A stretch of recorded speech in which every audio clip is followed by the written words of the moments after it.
Hello, welcome to Sumo biology online classes. कैसे हैं बच्चे आप लोग?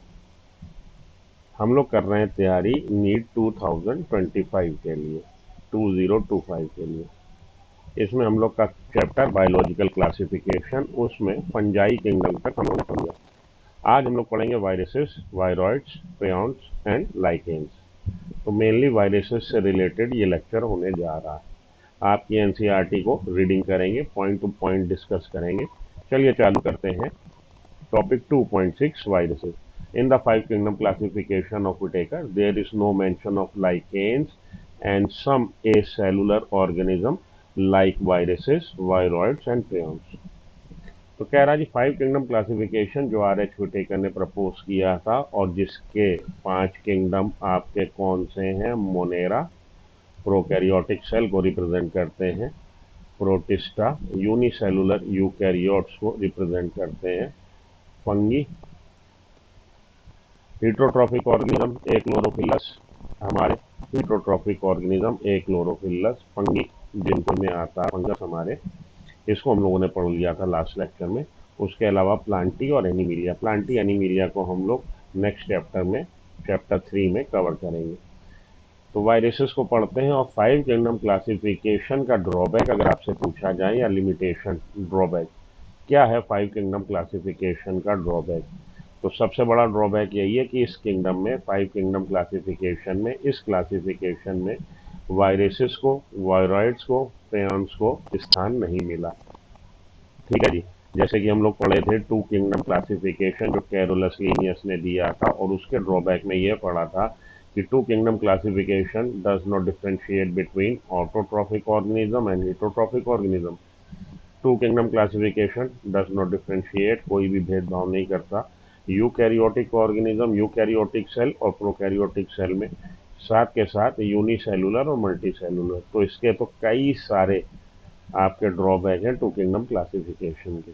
लेकिन फाइव किंगडम क्लासिफिकेशन का अगर आपसे ड्रॉबैक पूछा जाए तो हम लोग का आंसर होगा कि इसमें इंक्लूड नहीं किए जा रहे वायरसेस, वायरॉइड्स, प्रेयॉन्स इसमें इंक्लूड नहीं किए जा रहे, इवन लाइकेन भी नहीं इंक्लूड किए गए।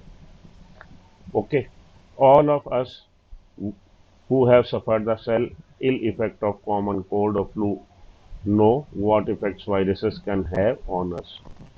जिनको कभी भी कॉमन कोल्ड या फ्लू हुआ है तो आपको पता है राइनो वायरस इन्फेक्शन से होता है कि उसकी क्या कॉम्प्लिकेशन, क्या दिक्कतें होती हैं। Even we do not associated with our condition. ठीक, चलिए आगे। Viruses did not find a place in classification since they are not considered truly living. Viruses को हम लोग ट्रू लिविंग नहीं मानते। क्यों नहीं मानते? क्योंकि लिविंग की जब कैरेक्टरिस्टिक को हम लोगों ने क्लास 11 के पहले चैप्टर में द लिविंग वर्ल्ड, अब तो खैर इन्होंने कैरेक्टरिस्टिक्स हटा दी हैं। जब डिस्कस किया था तो मेटाबॉलिज्म का होना, कॉन्शियसनेस का होना और सेलुलर स्ट्रक्चर, सेल का होना, सिंगल सेल का होना, सेल कम से कम हो, तब हम लोग लिविंग मानते हैं किसी भी ऑर्गेनिज्म को। लेकिन वायरसेस के केस में हम लोग उसको लिविंग नहीं मान रहे। क्यों नहीं मान रहे? क्योंकि यहाँ पे सेल स्ट्रक्चर नहीं है, वायरस के पास सेल का स्ट्रक्चर नहीं है, सेल नहीं है। ठीक है जी। तो फिर से देखिए, कह रहा viruses did not find a place in classification since they are not considered truly living. If we understand living as those organism that have a cell structure, अगर हम लोग लिविंग मानने के लिए उन ऑर्गेनिजम्स को लिविंग मान रहे हैं जिनमें सेल की प्रेजेंस हो, सेल तो हो, तो वायरस में सेल नहीं है इसलिए हम उसको लिविंग कंसीडर नहीं कर रहे। The virus are non cellular organisms, virus जो है नॉन सेलुलर है, उनमें सेल नहीं है। That are characterize by having an inert crystalline structure outside the living cell. तो नॉन लिविंग मान रहे हैं इनको, इसमें सेल नहीं होती, और जब तक ये होस्ट सेल में एंटर नहीं करते, एक्टिव फॉर्म में नहीं आते, इनर्ट रहते हैं। तो आउटसाइड द लिविंग सेल कैसे हैं? ये इनर्ट स्ट्रक्चर है, इनर्ट क्रिस्टलाइन स्ट्रक्चर है। ओके जी, बिल्कुल क्लियर। चलिए आगे। इस वाले डायग्राम पे हम लोग बाद में आएंगे। इस डायग्राम से रिलेटेड क्वेश्चन आपको आ सकता है। आजकल वो डायग्राम रिलेटेड क्वेश्चन भी दे रहे हैं। मानिए डायग्राम उन्होंने शो कर दिया और बोला जी यहाँ पे इसने दिखा दिया ए और बी, कि ए और बी क्या है। तो ये हमारा कैप्सिड्स है ये, और ये जेनेटिक मटेरियल आपका सिंगल स्ट्रैंड आरएनए मॉलिक्यूल है, ये आरएनए का मॉलिक्यूल है। ठीक है जी। ये आपका कौन सा है वायरस? टोबैको मोजेक वायरस, ये वाला। और ये कौन सा बैक्टीरियोफेज, बैक्टीरियोफेज वो वायरस होते हैं जो बैक्टीरिया को इन्फेक्ट करें। तो ये उसका हेड है, ये कॉलर है, ये शीट है और ये टेल फाइबर्स है। आजकल मैंने बोला कि आपको डायग्राम वो दे देते हैं और डायग्राम को लेबल एक तरह से करना है, इसको उसने छुपा दिया और पूछा जी बताइए, यहाँ पे लिख दिया ए बी सी और डी, ये ए बी सी डी क्या है। तो डायग्राम की भी प्रैक्टिस करनी है। चलिए आगे चलें, हम लोग सेशन एंड में डायग्राम की प्रैक्टिस करेंगे। अभी तो लैंग्वेज वाले करेक्टर, लैंग्वेज वाले हम लोग पोर्शन को स्टडी करते हैं। Once they infect a cell, they take over the machinery of the host cell to replicate themselves. जब होस्ट सेल के अंदर आते हैं तो सत्ता पे काबिज हो जाते हैं, उसकी सत्ता को हथिया लेते हैं। किसकी सत्ता को? होस्ट सेल की। तो होस्ट सेल में आई है, होस्ट सेल के पास मशीनरी है, बायोसिंथेटिक मशीनरी, काम अपने करने के लिए ये उसकी सत्ता कब्जिया लेंगे, उस मशीनरी को कब्जिया लेंगे। तो उससे कहेंगे अब तुम मेरा काम करो। मशीनरी में क्या है भैया? मशीनरी में राइबोसोम्स है, प्रोटीन बनाने की फैक्ट्री। तो राइबोसोम से कहेंगे तुम मेरा प्रोटीन बनाओ। और जेनेटिक मटेरियल होगा न्यूक्लियस में, जेनेटिक मटेरियल जो है उसके साथ इंटीग्रेट हो जाएंगे और डीएनए आरएनए जो है उससे कहेंगे भैया तू मेरी रेप्लिका बना। तो अपने पार्टिकल प्रोटीन और डीएनए आरएनए बनवाने लगे। तो टेक ओवर कर लिया machinery of the host cell to replicate themselves, killing the host, और अल्टीमेटली होस्ट सेल बर्स्ट कर जाएगी, खत्म हो जाएगी। Would you call viruses living और नॉन लिविंग? अब आप इसको लिविंग मानेंगे कि नॉन लिविंग मानेंगे? बॉर्डर लाइन तो मानेंगे। Inside the host cell living है, outside the host cell inert article है। The name virus that means venom, virus का मतलब वेनम, जहर, poisonous fluid, was given by Dmitri Ivanovsky. तो इवानोव्स्की साइंटिस्ट थे जिन्होंने वायरस नाम दिया 1892, 1892। Recognize certain microbes as casual organism of the mosaic disease of tobacco. तो इन्होंने देखा कि कुछ ऐसे ऑर्गेनिज्म है जिनकी वजह से टोबैको में मोजैक डिजीज हो रही, तो tobacco mosaic disease causing organism का इन्होंने नाम दिया virus. These were found to be smaller than bacteria because they pass through bacteria proof filter। तो ऐसे फिल्टर को भी ये पास हो जाते हैं, ऐसे फिल्टर से भी जो फिल्टर बैक्टीरिया को रिटेन कर देगा, बैक्टीरिया को फिल्टर कर देगा, उस फिल्टर से भी ये पास हो जाएंगे। इसका मतलब है कि वायरस बैक्टीरिया से छोटे। ठीक है जी। तो यहाँ पे दो बातें आपने ध्यान में रखनी है कि डिमिट्री इवानोव्स्की ने नामकरण किया और इन्होंने वायरस की डिस्कवरी की है। तो वायरस नेम या term was given bye Ivanovsky and virus was discovered by Ivanovsky. उन्होंने देखा कि मोजैको डिजीज जो टोबैको में हो रही है, मोजैको डिजीज, मोजैक डिजीज जो टोबैको में हो रही है वो किसकी वजह से हो रही है? ऐसा एजेंट कोई है जो बैक्टीरिया जिस फिल्टर को पास नहीं कर पाता उसमें रिटेन हो जाएगा, फिल्टर आउट हो जाएगा, उसको भी पास कर जाएगा। तो ये agent mosaic disease causing agent है टोबैको का, टोबैको मोजैक वायरस। ठीक, आगे चलिए। एम डब्ल्यू बिजनिक 1898 में demonstrated that the extract of the infected plants of tobacco could cause infection in healthy plants. तो अगर इन्फेक्टेड प्लांट्स का आप एक्सट्रैक्ट ले लेंगे, infected plants tobacco mosaic disease से ग्रसित, उस प्लांट का आप एक्सट्रैक्ट ले लेंगे, सत्व ले लेंगे, सार ले लेंगे, निचोड़ ले लेंगे और टोबैको के हेल्दी प्लांट में उसको इंजेक्ट कर देंगे, तो आप देखेंगे हेल्दी प्लांट में भी डिजीज हो गई। M W Beijerinck and called the fluid as contagium vivum fluidum, जिसका मतलब है इन्फेक्शियस लिविंग फ्लूइड। तो ये आपसे पूछा जाता है टर्म कंटेजियम वाइवम, इन contagium vivum fluidum was given by M W Beijerinck 1898। ठीक है जी। तो दो साइंटिस्ट के नाम अब तक आ चुके हैं, इवानोव्स्की, बिजनिक। अब तीसरे साइंटिस्ट का नाम आ रहा है डब्ल्यू एम स्टेनले 1935 में। इन्होंने दिखाया वायरस का क्रिस्टलाइजेशन हो सकता है, क्रिस्टल बना सकते हैं। क्रिस्टल कंसिस्ट होंगे लार्जली ऑफ प्रोटीन और ये क्रिस्टल मुख्यतः प्रोटीन के बने होते हैं। They're inert outside the specific host cell, और ये जो पार्टिकल बन रहे हैं या ये जो एजेंट है, ये इनर्ट एजेंट की तरह, इनर्ट पार्टिकल की तरह बिहेव करेंगे outside the specific host cell. Virus are obligate parasites, तो अनिवार्य रूप से ये पैरासाइट है। देखिए दो टर्म यूज होते हैं, ऑब्लिगेट और आपके facultative, obligate and facultative. Obligate जिसके साथ लग जाता है, अगर हम बोले आप ऑब्लिगेट वेजिटेरियन है, तो इसका मतलब है कोई भी कंडीशन हो आप वेजिटेरियन ही रहेंगे, नॉन वेज पे अपना mode of nutrition non veg पे नहीं आप स्विच ओवर होंगे। लेकिन अगर आप कहीं ऐसी जगह पे फंस गए जहाँ पे आपको वेज आर्टिकल नहीं मिल रहा है और आपने ऑप्ट कर लिया, आपने नॉन वेज को ऑप्ट कर लिया, तो हम कहेंगे आप फैकल्टेटिव नॉन वेजिटेरियन। वैकल्पिक व्यवस्था जो ऐसे आमतौर पर नहीं होती, लेकिन वैकल्पिक व्यवस्था फॉर टाइम बीइंग, तब आप कहलाएंगे फैकल्टेटिव नॉन वेजिटेरियन। और अगर आप उस परिस्थिति में भी वेजिटेरियन ही बने रहेंगे, भले कोई भी कंडीशन हो जाए, भले आपको भूखा रहना पड़े 4-6 दिन, तब आप कहलाएंगे ऑब्लिगेट वेजिटेरियन। तो वायरस और ऑब्लिगेट पैरासाइट्स, इससे बात आपको क्लियर हो गई कि पैरासिटिक मोड में ही ये अपना जीवन यापन कर पाएंगे। In addition to proteins, viruses also contain genetic material that could be either RNA और डीएनए। तो प्रोटीन के साथ इसमें क्या मिल रहा है, या आरएनए या डीएनए। किसी भी वायरस में आपको दोनों नहीं मिलेंगे, दोनों का मतलब आरएनए और डीएनए दोनों, या आरएनए या DNA. No virus contain both RNA and DNA. A virus is a nucleoprotein, virus को हम न्यूक्लियोप्रोटीन भी बोल सकते हैं क्योंकि उसमें न्यूक्लिक एसिड और प्रोटीन है।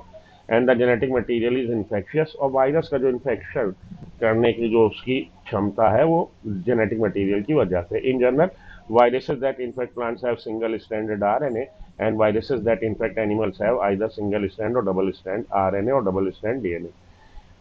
तो जनरली देखा गया है कि वो वायरस जो प्लांट को इन्फेक्ट कर रहे हैं वो सिंगल स्ट्रैंड आरएनए उनमें जेनेटिक मटेरियल होता है, और वो वायरस जो एनिमल्स को इन्फेक्ट कर रहे हैं उनमें या तो सिंगल स्ट्रैंड आरएनए या डबल स्ट्रैंड आरएनए या हमारा डबल स्ट्रैंड डीएनए होता है। ठीक है जी, बिल्कुल अच्छे से याद रखिएगा। ठीक, अच्छी बात। प्लांट वायरसेस जो प्लांट को इन्फेक्ट करने वाले हैं वो ज़्यादातर सिंगल स्ट्रैंड आरएनए उनमें जेनेटिक मटेरियल होता है, और वो वायरसेस जो एनिमल को इन्फेक्ट करते हैं उनमें सिंगल स्ट्रैंड आरएनए या डबल स्ट्रैंड आरएनए या डबल स्ट्रैंड डीएनए देखने को मिलेगा। बैक्टीरियल वायरसेस और बैक्टीरियोफेज, वो वायरसेस जो बैक्टीरिया को इन्फेक्ट कर रहे हैं usually double strand DNA viruses होते हैं। The protein coat called capsid, इसका जो प्रोटीन कोट है जेनेटिक मटेरियल के चारों तरफ, उसको हम लोग क्या बोलेंगे, उसको हम लोग बोलेंगे कैप्सिड। ओके, बिल्कुल जी, बोलेंगे सर, अच्छी बात। आगे चलिए, चलिए आगे चलता हूँ। ये क्या है, capsid, made up of small सब यूनिट कॉल्ड कैप्सोमियर। और ये कैप्सिड किसका बना है, स्मॉल सब यूनिट्स पॉलीमर है। मोनोमर कौन होंगे, कैस्टोमियर्स होंगे, कैस्टोमियर से बनेगा हमारा capsid. Protects the nucleic acid, जो न्यूक्लिक एसिड को प्रोटेक्ट करेगा। This capsomeres are arrange in helical और पॉलीहेड्रल जियोमेट्रिक फॉर्म, तो या तो हेलिकल फॉर्म में है या पॉलीहेड्रल फॉर्म में है। ठीक। Viruses cause disease like mumps, small pox, herpes and influenza. तो वायरस की वजह से डिजीज होने वाले, अगर आपसे पूछे which one of the following set represents the diseases cause by virus, तो उसमें आपको दे देगा टाइफॉइड, फलाना, टिटनस, दिमागा। इस तरह से बैक्टीरियल ओरिजिन की डिजीज हो गई, जबकि वायरस की disease mumps, small pox, herpes, influenza. Okay जी, आपने कैसे याद रखना है, इस मम्स के नाम से आप ध्यान में रख लो, herpes, influenza, small pox is mumps. AIDS is human is also caused by a virus. In plants, the symptoms can be mosaic formation, leaf rolling and curling and yellowing of vein. तो अगर plant में fungal infection हो गया तो leaf curl हो सकती है या रोल हो जाएगी, येलोइंग हो जाएगी वेन की, या वेन क्लियर हो जाएगी, ड्रॉपनिंग हो जाएगी, प्लांट छोटा रह जाएगा, स्टंटेड ग्रोथ, रुकी हुई ग्रोथ दिखाएगा। ये हो गया आपको वायरस के बारे में जानकारी। तो 3 साइंटिस्ट के नाम आए थे, इवानोव्स्की, बिजनिक और हमारे स्टेनले भाई साहब। इन तीनों को आपने याद रखना है। ईयर को याद रखना, किस ईयर में क्या हुआ था, 1892 में इवानोव्स्की ने डिस्कवर किया था वायरस को। 1898 में बिजनिक ने यह बताया कंटेजियम आइवन फ्लूइडम। और 1935 में स्टेनले ने क्रिस्टलाइज कर दिया था। इन तीनों को आपको याद में रखना है। ओके जी। तो वायरस से रिलेटेड एक दो बातें और आपको बताना चाहूँगा, उसके लिए हम लोग को स्लाइड पर चलना होगा। उससे पहले लगे हाथ वायरॉइड्स को देख लीजिए और प्रायंस को देख लीजिए, फिर इसके बारे में और भी थोड़ी सी एक्स्ट्रा जानकारी आपको स्लाइड के माध्यम से मैं दूंगा। वीडियो के अंत तक बने रहिएगा, कुछ जरूरी जानकारी आपको हो सकता है मिल जाए। 1971 में 1971 में T O Diener discovered a new infectious agent that was smaller than virus. तो वायरस से भी छोटा एजेंट ढूंढा गया, वायरस ढूंढे गए।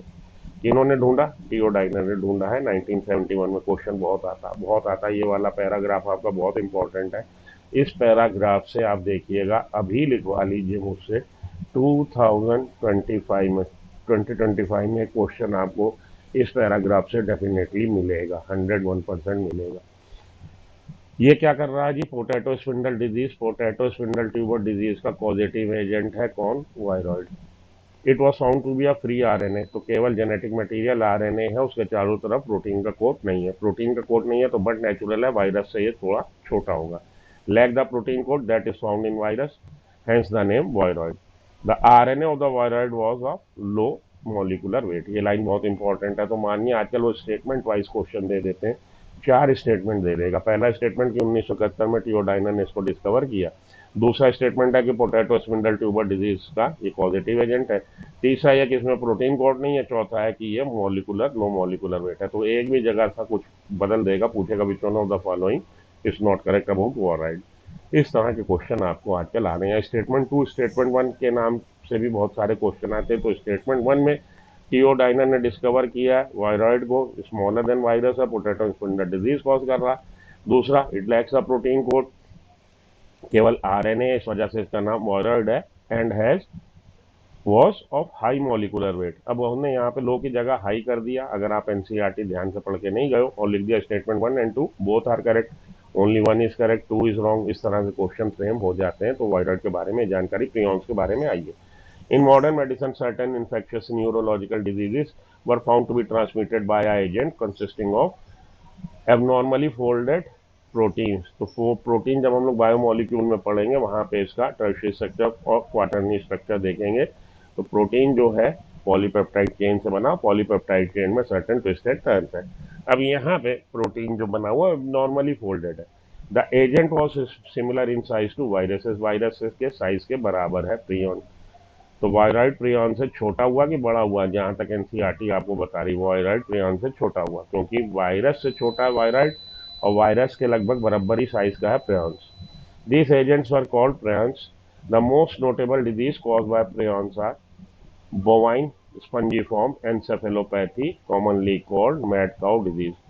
तो नर्वस टिश्यू का ये ब्रेक डाउन करने लगते हैं अगर प्रियॉन से इन्फेक्शन हो गया। और काव में, कैटल्स में, काव में क्या कर रहे हैं? मैड काउ डिजीज, उसका ब्रेन डैमेज कर देंगे, बोवाइन स्पंजिफॉर्म एंसेफेलोपैथी हो गई। ठीक है जी। And analogous variant Creutzfeldt Jakob disease, CJD, CJD याद रखिएगा। तो सीजेआई तो आपने पढ़ा होगा, बिल्कुल पढ़ा हुआ है भैया, सुना हुआ है, चर्चा में रहते हैं। तो सीजेडी उसको आप आई की जगह डी से याद रख लीजिए ह्यूमन बींग्स के केस में। ठीक है जी। तो सीजेडी इन ह्यूमन बींग्स आपको देखने को मिल रहा है। लाइकेन का ये lichens are symbiotic association, that is mutually useful association between algae and fungi. Algal component is called phycobiont and fungal component is mycobiont. तो कॉमन सेलिज्म जिसमें दोनों को फायदा मिल रहा हो, सिम्बायोसिस कह लीजिए, दोनों को फायदा मिल रहा है। यहाँ पे एल्गा और फंजाई का एसोसिएशन है जिसको लाइकेन हम लोग बोल रहे हैं। तो लाइकेन एल्गल, एल्गल को हम लोग बोल रहे हैं माइको, एल्गा को हम लोग बोल रहे हैं फाइकोबायोन्ट, एल्गल कंपोनेंट को, और फंगल कंपोनेंट को हम लोग बोल रहे हैं mycobiont, which are autotrophic and heterotrophic respectively. तो एल्गल जो कंपोनेंट है ऑटोट्रॉफिक होगा, अपना भोजन बना लेगा, जबकि फंगल कंपोनेंट जो हीटरोट्रॉफिक है वो अपना भोजन नहीं बना पा रहा। Alga prepare food for fungi, फायदा क्या मिल रहा है फंगस को कि एल्गा उसको फूड बना के दे रहा है। और एल्गा को क्या फायदा मिल रहा है? Fungi provide shelter and absorb mineral nutrients and water for its partner. तो फंगल उसको क्या दे रहा है? मिनरल न्यूट्रिएंट्स दे रहा है। वाटर देर एब्जॉर्ब करके, किससे? सॉइल से। So close is their association that if one saw a lichen in nature, one would never imagine that they had two different organisms within them. अगर आप लाइकेन को देखोगे तो बाहर से देख के आपको ये आइडिया नहीं लग पाएगा कि ये दो डिफरेंट इंडिविजुअल्स की, दो डिफरेंट ऑर्गेनिजम्स की एसोसिएशन से बना प्रोडक्ट है। Lichens are very good pollution indicator, they do not grow in polluted area. Lichen pollution indicator कहलाते हैं क्योंकि पॉल्यूटेड एरिया में सरवाइव नहीं करते, ग्रो नहीं करते। आइए कुछ एक बातें, जैसा कि मैंने आपसे बोला था कि कुछ एक बातें हम लोग एक्स्ट्रा पढ़ेंगे, देखेंगे, तो कुछ बातें क्या हम लोग को मिल रही है। एक तो इस चार्ट को याद रखिएगा, इवानोस्की ने क्वाइन किया है टर्म, और डिस्कवरी वायरस करने की श्रेय इसी को जाता है। बिजनिक ने कंटेजियम वाइवम फ्लूइडम बोला है, स्टेनले ने क्रिस्टलाइज किया। ये थियोडाइनर, थियोडोर ओटोडाइनर इनका पूरा नाम है। Discovered viroids and given the name, viroids को डिस्कवर किया और नाम दिया। आगे चलता हूँ। तो वायरल डिजीजेस पे आइए, और वायरस को देखिए इंटरमीडिएट बोल रहे हैं, ना लिविंग कंसीडर कर रहे हैं ना नॉन लिविंग। तो नॉन लिविंग मानने के कारण क्या? प्रोटोप्लास्ट नहीं है इसके पास, क्रिस्टलाइजेशन किया जाता है, क्रिस्टल बनाए जा सकते हैं। Inability to live independently of a living cell, host cell के बाहर इनर्ट मटेरियल की तरह बिहेव कर रहा, और इसके पास कोई भी इसकी बायोसिंथेटिक मशीनरी नहीं है। लिविंग कंसीडर करने के क्या रीजन या लॉजिक हो सकते हैं? Formed of organic macromolecule, organic macromolecule जैसे कि प्रोटीन और न्यूक्लिक एसिड इसके पास है, which occur only in living being, वो लिविंग के पास ही होते हैं, तो इसके पास क्या कर रहे हैं, इसलिए इसको लिविंग कंसीडर किया जा सकता है। प्रेजेंस ऑफ जेनेटिक मटेरियल, या तो आरएनए या तो डीएनए। एबिलिटी टू मल्टीप्लाई और रिप्रोड्यूस, होस्ट सेल में आ जाएगा तो अपनी रेप्लिका बना लेगा। ये कारण है कि इसको हम लोग लिविंग मान सकते हैं। तो लिविंग और नॉन लिविंग दोनों ही मानना है। अब ये देखिए कुछ बातें ऐसी हो गई कि जो आपको बताया था कि भैया अगर ये एनिमल सेल को इन्फेक्ट कर रहा है तो सिंगल स्ट्रैंड आरएनए या डबल स्ट्रैंड आरएनए या डबल स्ट्रैंड डीएनए हो सकता है। तो सिंगल स्ट्रैंड आरएनए के अगर आपको एनिमल में पूछा जाए या ह्यूमन बीइंग में पूछा जाए तो पोलियोमाइलिटिस वायरस, पोलियो वायरस में सिंगल स्ट्रैंड आरएनए है, इन्फ्लुएंजा वायरस में है, रेबीज वायरस में है। तो इसको आप याद रख लीजिए, आजकल बड़ा चलन है रिप लिखने का, रेस्ट इन पीस।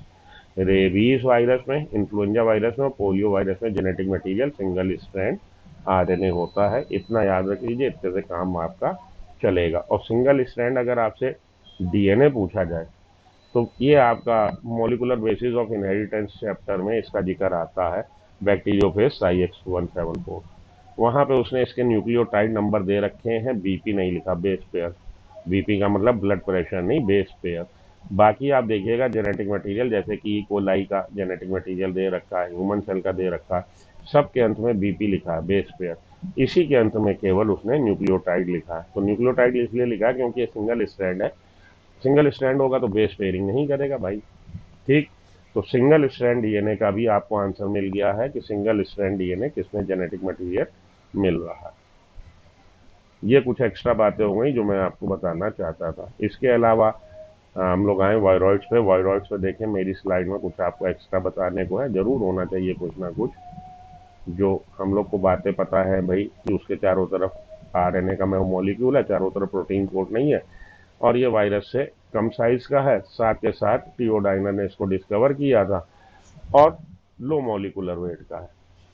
यहाँ पे वायरॉइड्स आर कॉमन टू, अच्छा ये चीज़ देखिए, आपकी बुक की लाइन नहीं है। वायरॉइड्स की वजह से जो डिजीज होगी केवल प्लांट्स में होगी, हम लोग के पास अभी एनिमल या ह्यूमन इन्फेक्शन का कोई रिपोर्ट नहीं। तो ये बात यहाँ पे इंपॉर्टेंट हम लोग को स्लाइड से एक्स्ट्रा मिली, याद रखिएगा। वायरॉइड्स की वजह से अभी तक जो डिजीजेस नोन है प्लांट्स में ही नोन है, कहीं कोई ऐसी रिपोर्ट नहीं है कि एनिमल में डिजीज कॉज कर रहा हो या ह्यूमन में डिजीज कॉज कर रहा हो, ठीक है जी। बाकी सारी बातें वही है।